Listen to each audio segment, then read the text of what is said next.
नमस्कार दोस्तों, मैं धर्मेंद्र जोशी आप सबका स्वागत करता हूं। दोस्तों, आज का जो हमारा टॉपिक है वो है काव्य शास्त्र या काव्य के बारे में कौन कौन सी परिपाटियाँ प्रचलित है, खंड काव्य, महाकाव्य, काव्य के प्रमुख लक्षण, काव्य के प्रमुख प्रकार, उनके बारे में हम बात करने जा रहे हैं। ये ऐसा टॉपिक है जो आपको सामान्यतः कहीं पढ़ने में नहीं मिलता है। जैसे अगर मान लीजिए हिंदी की लुसेंट है तो हिंदी की लुसेंट में यह टॉपिक आपको बिल्कुल नहीं मिलेगा। तो हम अब शुरुआत करते हैं आपके आज के टॉपिक की, जो हमारी क्लास नंबर 15 का टॉपिक है और इसका जो है शीर्षक है वो है काव्य शास्त्र है। काव्य के बारे में हम बात करने जा रहे हैं। काव्य और साहित्य के दर्शन को करने वाले काव्य के विज्ञान को काव्य शास्त्र कहते हैं। देखिए, काव्य और साहित्य के दर्शन को करने वाले काव्य के विज्ञान क्या है? काव्य के विज्ञान को काव्य शास्त्र कहते हैं। काव्य शास्त्र के पुराने नाम या इसका पुराना नाम जो है अलंकार शास्त्र या साहित्य शास्त्र भी है। मतलब काव्य शास्त्र को हम और क्या कह सकते हैं? एक अलंकार शास्त्र कह सकते हैं और एक साहित्य शास्त्र कह सकते हैं। इसके बाद जो विकिपीडिया में काव्य शास्त्र के बारे में लिखा गया है, काव्य शास्त्र काव्य और साहित्य का दर्शन तथा विज्ञान है। मतलब वास्तव में काव्य शास्त्र क्या है? जो काव्य और साहित्य का दर्शन तथा विज्ञान किसे कहे तो काव्य शास्त्र को क्या कहते हैं? काव्य और साहित्य का दर्शन तथा विज्ञान। यह काव्य कृतियों के विश्लेषण के आधार पर समय समय पर उद्भावित सिद्धांतों की ज्ञान राशियाँ हैं। कहने का तात्पर्य है कि इसका अलग अलग समय में अलग अलग प्रकार से जो है विवरण या विश्लेषण किया गया है और ये जो इतने भी सिद्धांत हैं उनकी ज्ञान राशि है। दोस्तों, काव्य शास्त्र में काव्य शास्त्र को समझने के लिए काव्य शास्त्र के मुख्य बिंदुओं को समझना अनिवार्य है। अब बात करते कौन से वो मुख्य बिंदु हैं जो काव्य शास्त्र के लिए अति महत्वपूर्ण माने गए। सबसे पहला, काव्य की परिभाषा क्या होती है, काव्य के भेद कौन से हैं, काव्य के गुण कौन से हैं, काव्य के अंग कौन से हैं और काव्य की शब्द शक्ति कौन सी। तो ये 5 जो बिंदु हैं, अगर इन 5 बिंदुओं पर गौर किया जाए तो हम पूरा काव्य शास्त्र समझ सकते हैं। जैसे काव्य की परिभाषा, काव्य के भेद, काव्य के गुण, काव्य के अंग और काव्य की शब्द शक्ति। तो चलें हम एक एक पे बात करते हैं। सबसे पहले काव्य शास्त्र की परिभाषा। तो दोस्तों, काव्य शास्त्र की जो परिभाषा है, विभिन्न विद्वानों ने अलग अलग तरीके से काव्य शास्त्र की परिभाषा दी है, जिसमें सबसे पहली परिभाषा आती है आचार्य विश्वनाथ के अनुसार, रसात्मक वाक्यम काव्यम। ये डेफिनेशन एमपीएसआई की एग्ज़ाम में पूछी गई है। आचार्य विश्वनाथ के अनुसार रसात्मक वाक्यम काव्यम अर्थात रसयुक्त वाक्य को ही काव्य कहा गया है। कहने का मतलब जिस वाक्य में रस हो वही काव्य है।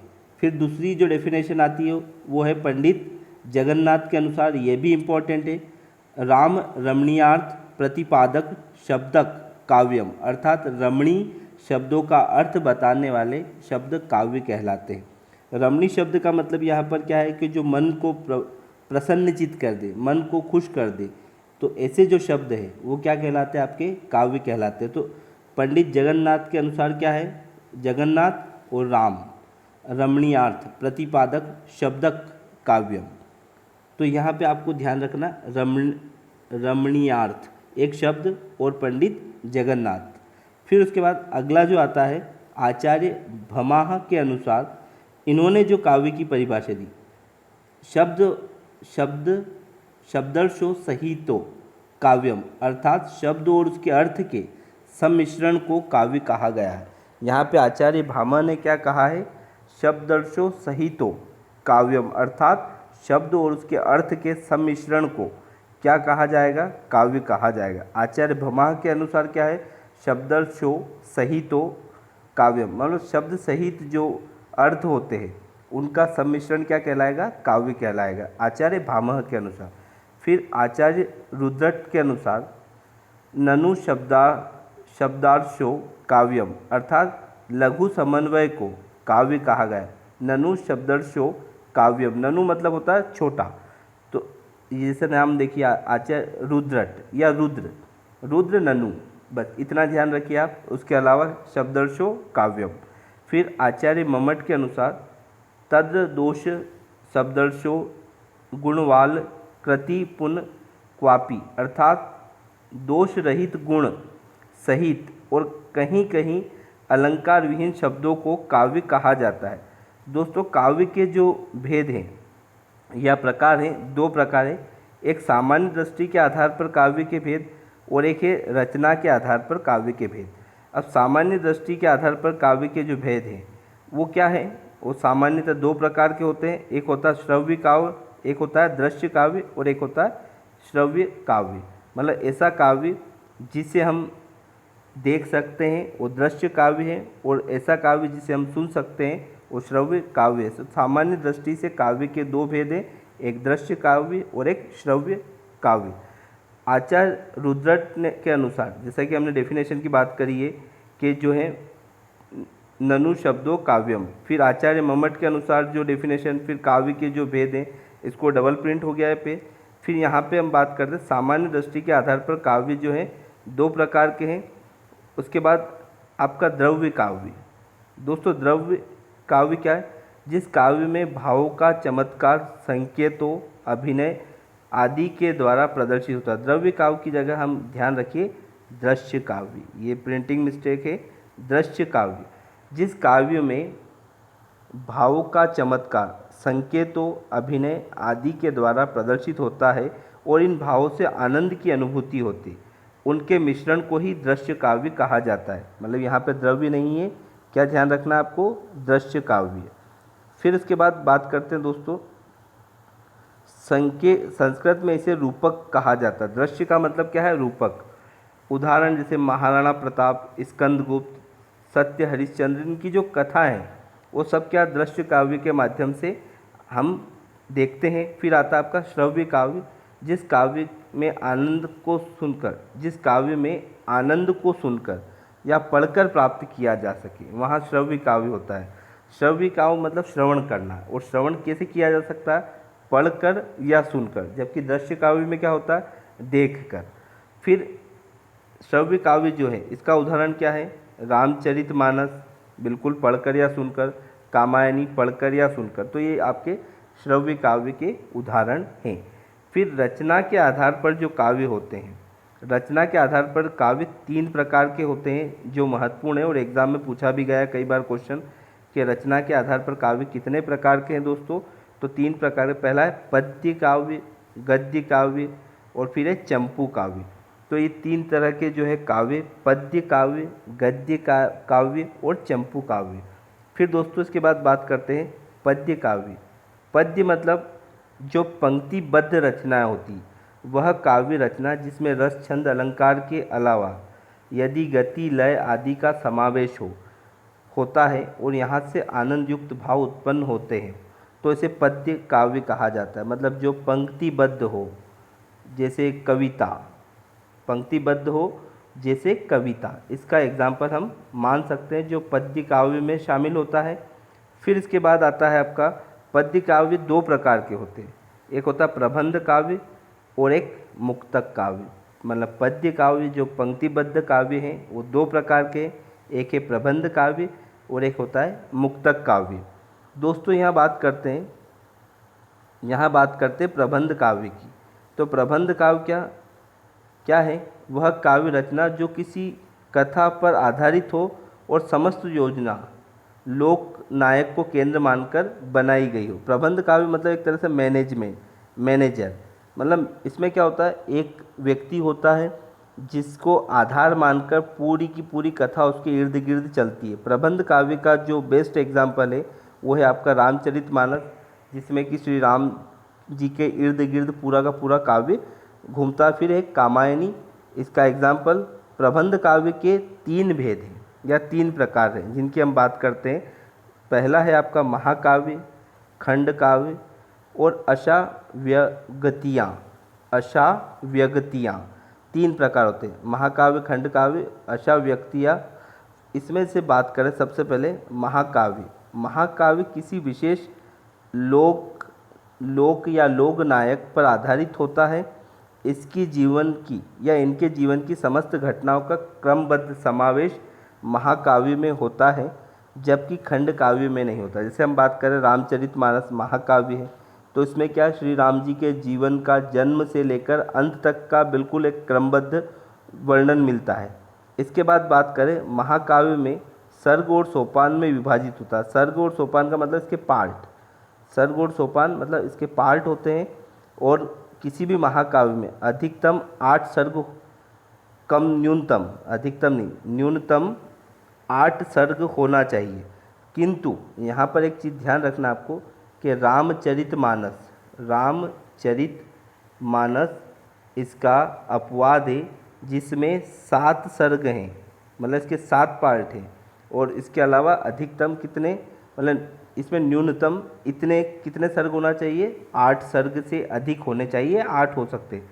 महाकाव्य का नायक जो है महान चरित्र का होना चाहिए, साथ ही यह जो है उच्च कुलीन होना चाहिए। उच्च कुलीन मतलब किसी वर्ग विशेष का होना चाहिए। महाकाव्य मुख्य रूप से पद्य के साथ साथ गद्य में भी होता, मतलब इसे पंक्तिबद्ध भी हो और गद्य भी, गायिके के रूप में भी इसका उपयोग किया जाता है। महाकाव्य में रस छंद अलंकारों का नियमानुसार उल्लेखनीय समावेश होता है। मतलब महाकाव्य में जहाँ रस की आवश्यकता होती है, जहाँ छंद की आवश्यकता होती है, वहाँ नियमानुसार इसमें उल्लेखनीय समावेश होता है।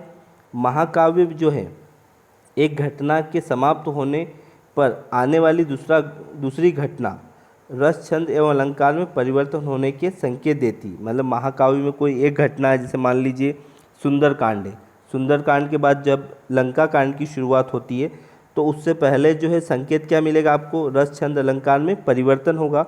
जैसे इसका एग्जाम्पल भी यहाँ सामने है, रामचरितमानस, रघुवंशम, सुदामा चरित और कुमार संभव, ये सब जो है महाकाव्य के उदाहरण है। पर हिंदी का पहला महाकाव्य जो है, जो प्रसिद्ध है, वो है रामचरितमानस।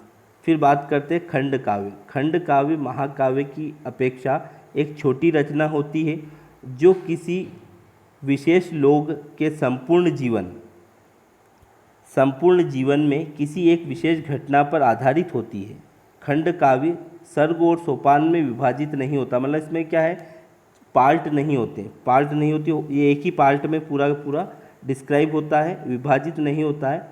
खंड काव्य का नायक महान चरित्र वाला होना अनिवार्य नहीं, मतलब इसमें कोई ऐसा नहीं कि विशेष वर्ग हो या उसका चरित्र बेहतर हो।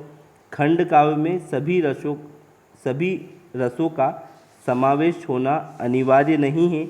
इसमें छंद और अलंकारों का क्रम निश्चित समावेशन नहीं होता, मतलब ये बिल्कुल विपरीत है किसके, महाकाव्य के। फिर इसके बाद बात करते हैं इसके जो उदाहरण है, मेघदूतम और ऋतुसंहार जो है खंड काव्य के उदाहरण है।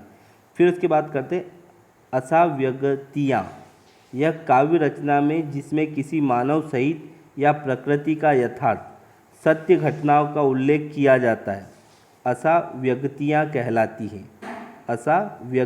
कहलाती है। इनमें वीर, करुण और ओज गुण आदि का स्पष्ट समावेश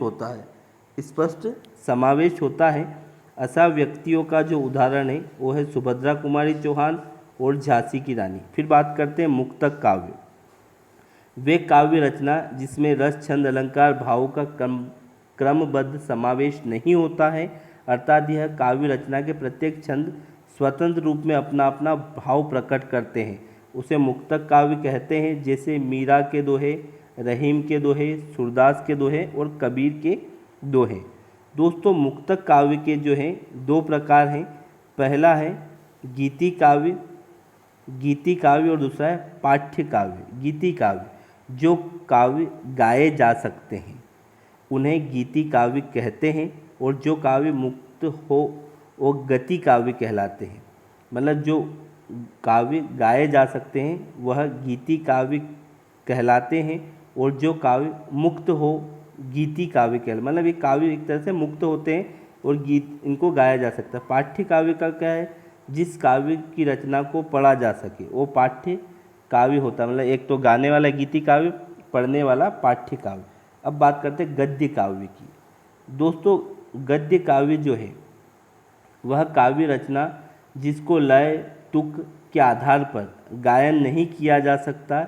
यह काव्य रचना एक संपूर्ण भाव को प्रदान करने वाली होती, संपूर्ण भाव को प्रदान करने वाली होती, इसका मतलब संपूर्ण भाव को प्रदर्शित करने वाली होती। इसमें प्रत्येक छंद एक स्वतंत्र रूप में होता है, किंतु रस और अलंकार पद्य के भांति ही होते हैं। मतलब छंद तो स्वतंत्र होता है, किंतु क्या होता है गद्य काव्य मतलब एक तरह से स्टोरी, कहानी, किंतु रस और अलंकार पद्य के भांति ही होते हैं। इसके अलावा गद्य काव्य जो है, इसलिए इनको क्या कहते हैं, गद्य काव्य कहते हैं। अब तीसरा आता है चंपू काव्य। वह काव्य रचना जिसमें अधिकांश गद्य के माध्यम से किसी अर्थपूर्ण विषय की काव्यात्मक विवरण हो। वह काव्य रचना जिसमें अधिकांश गद्य के माध्यम से, यहाँ पे पद्य नहीं, क्या है, गद्य के माध्यम से किसी अर्थपूर्ण विषय की काव्यात्मक विवरण होता है, उसे चंपू काव्य कहा जाता है। इसमें एक ही अर्थ, एक ही केंद्रीय भाव का उल्लेख होता है। उदाहरण के लिए जैसे साहित्य का देवता किसकी रचना है, माखनलाल चतुर्वेदी की। विश्व धर्म श्री वियोग हरि की। साधना श्री राय कृष्णदास की। और प्रवाल श्री राय कृष्णदास की। तो साधना और प्रवाल किसकी है, श्री राय कृष्णदास की। तो ये जो होता है आपका क्या कहलाएगा, चंपू काव्य। चंपू काव्य के उदाहरण है ये। फिर आता है काव्य के गुण। तो काव्य के जो है 3 गुण होते हैं दोस्तों। कौन कौन से 3 प्रकार होते हैं, 3 गुण होते हैं। पहला होता है ओज गुण, दूसरा होता है माधुर्य गुण और तीसरा होता है प्रसाद गुण। यहाँ पे सीधा से मैं आपको समझाता हूँ। ओज गुण मतलब वीर रस, माधुर्य गुण मतलब शांत रस और प्रसाद गुण मतलब बिल्कुल प्रसन्न चित्त, जिससे मन खुश हो जाए। जिस पे अब हम एक एक पे बात करते हैं। पहला ओज गुण, जिस गुण के कारण काव्य श्रोता पाठ्य के मन में नवीन स्फूर्ति, साहस, शौर्य, पराक्रम, उत्साह, बलिदान, नवीन आदि के भाव प्रकट करता है, वहाँ ओज गुण होता है। कहने का मतलब, ओज का मतलब क्या, वीर। और वीर में क्या होता है, साहस होता है, शौर्य होता है, पराक्रम होता है, उत्साह होता है, बलिदान होता है, नवीन आदि के भाव प्रकट होते हैं, वहाँ ओज गुण होता है।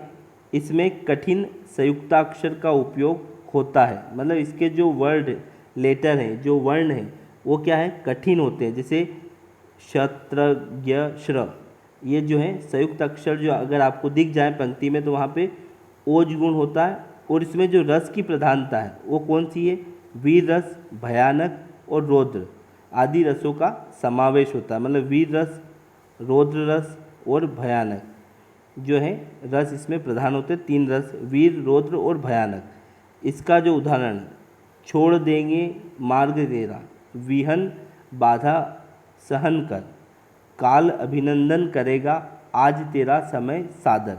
मतलब विहीन संयुक्ताक्षर, ऐसे भी एग्जाम्पल है जिसमें संयुक्ताक्षर नहीं होंगे, तो भी आपको इसमें ध्यान रखना है कि ये जो है ओज गुण है और इसमें क्या क्या होना चाहिए, वीर होना चाहिए, रौद्र होना चाहिए और भयानक। तो छोड़ देंगे तेरा मार्ग, देंगे मार्ग तेरा, विहन बाधा सहन कर, काल अभिनंदन करेगा, आज तेरा समय सादर। इसके बाद दूसरा, महलों ने दी आग, झोपड़ियों में ज्वाला सलगाई थी, यह स्वतंत्रता की चिंगारी अंतर मन से आई थी। तो जहाँ पे ओज मतलब उत्साह की बात आपको प्रकट हो जाए, क्रोध आए, तो वहाँ पे इन पंक्तियों को हम ओज गुण में शामिल करेंगे। दूसरा जो गुण आता है दोस्तों वह है आपका माधुर्य गुण। और माधुर्य गुण क्या है, जिस काव्य को पढ़ने से सहृदय में आनंद के भाव उत्पन्न हो, उस काव्य के गुण को माधुर्य गुण कहा जाता है। इसमें सरल एवं छोटी छोटी शब्दावलियों का उपयोग होता है, कठिन संयुक्ताक्षर का नहीं। इसमें मुख्य रूप से अनुनासिक वर्णों का उपयोग होता है। अनुनासिक वर्ण मतलब जो नाक में बोले जाते हैं, इसमें मुख्य रूप से श्रृंगार और शांत और हास रस जो शामिल होते हैं। श्रृंगार, हास और शांत जो रस होते हैं उनका मिश्रण होता है। जैसे बसो मेरे नैनन में नंदलाल, मोहिनी सूरत नैना वने रसाल। फिर छाया करती रहे सदा तुझ पर सुहाग की छाह, सुख दुख ग्रीवा के नीचे हो प्रीतम की बहा। तो दोस्तों यहाँ पे आपको क्या ध्यान रखना है कि जो श्रृंगार रस, हास और शांत रस के उदाहरण हैं वो सब किस में आएंगे, आपके माधुरी गुण में। अब तीसरा आता है प्रसाद गुण। दोस्तों प्रसाद गुण जो है यह काव्य गुण जिसमें भावार्थ सरलता या आसानी से प्राप्त हो, मतलब जो बिल्कुल सिंपल सी लैंग्वेज में लिखा हो और जिसे पढ़ के ही आप अर्थ निकाल सकें।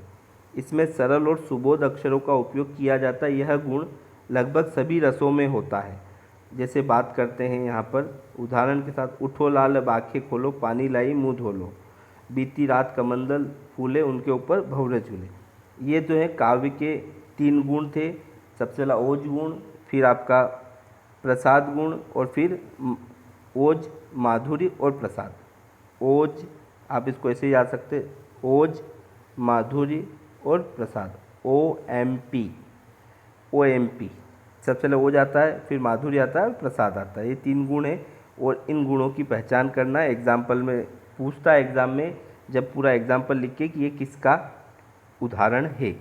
काव्य के अंग, काव्य के 3 प्रकार होते हैं या अंग के 3 प्रकार होते हैं जिन पर हम बात करते हैं। वो है रस, छंद, अलंकार।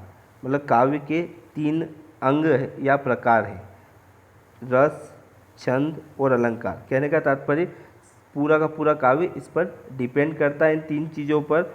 रस की बात करें तो जैसा रस का टॉपिक हमने कल पढ़ा था, रस शब्द का अर्थ आनंद होता है, अर्थात वाक्य को पढ़ने, सुनने या देखने से होने वाले सुख की अनुभूति को रस कहते हैं।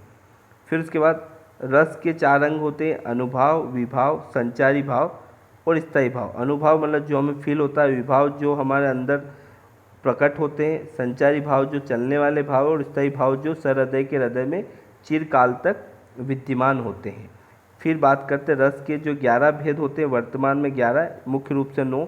श्रृंगार रस है, करुण रस है, हास्य है, रौद्र है, वीर है, अद्भुत है, वात्सल्य है, विभत्स है, भयानक, शांत और भक्ति रस। अब बात करते हैं दूसरा जो इसमें रस के बाद आता है छंद।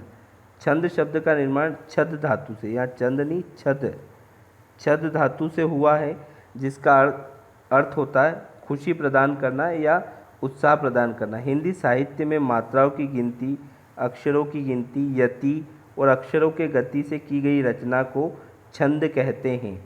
छंद जो है ये क्या करता है, आह्लादित करता है या प्रसन्न करता है। छंद के जो अंग होते हैं दोस्तों, जिन पे हम अगले टॉपिक में बात करें, मात्रा, यति, गति, तुक। उसके बाद होता है फिर आपका गण। गण में होता है जैसे य, मात, राज, भान, स लगा, यगण, मगण, तगण, रगण, जगण, भगण, नगण, ये जो है गण होते हैं। फिर छंद के प्रकार जो होते हैं दोस्तों, छंद के एक तो मात्रिक छंद होता है, एक वर्णिक छंद होता है और एक मुक्तक छंद होता है। हमको जो यहाँ पे छंद के 3 प्रकार ही ध्यान रखना, जिन पे हम बात करेंगे, मात्रिक, वर्णिक और मुक्तक। वर्णिक वृत्त छंद ये जो है हमारे टॉपिक में एग्ज़ाम में नहीं पूछा जाता है। फिर आता है अलंकार। काव्य की शोभा बढ़ाने वाले शब्दों को अलंकार कहा जाता है। इसका शाब्दिक अर्थ होता है आभूषण। अलंकार मतलब आभूषण। इस पे हम आगे के टॉपिकों में बात करेंगे। अलंकार मुख्य 3 प्रकार के होते हैं। शब्दालंकार, जहाँ शब्द के कारण चमत्कार उत्पन्न हो। अर्थालंकार, जहाँ अर्थ के कारण जो है चमत्कार उत्पन्न हो। फिर उभय अलंकार, जहाँ पे यह संस्कृत का अलंकार है, जिसकी बात हम इस हिंदी विषय में नहीं करते। शब्दालंकार में जो है अवश्य मतलब अनुप्रास, वक्रोक्ति, श्लेष, यमक और विप्सा, 5 प्रकारों की हम चर्चा करते हैं। अर्थालंकार में कई प्रकार के अलंकार हैं जिनकी चर्चा हम आगे की क्लास में करेंगे। फिर उसके बाद काव्य की शब्दी, काव्य शब्द शक्ति। शब्दों में अनेक या उनके शब्दों में उनके विशेष अर्थ को बतलाने वाली शक्ति होती है, अर्थात शब्द के अर्थ का बोध कराने वाली शक्ति को शब्द शक्ति कहा गया है। संक्षेप में वृत्ति, व्यापार और शक्ति भी कहते हैं। मतलब इसे वृत्ति भी कहते हैं, व्यापार भी कहते हैं और शक्ति भी कहते हैं। मतलब शब्द को अर्थ बताने वाली शक्ति को शब्द शक्ति कहते हैं।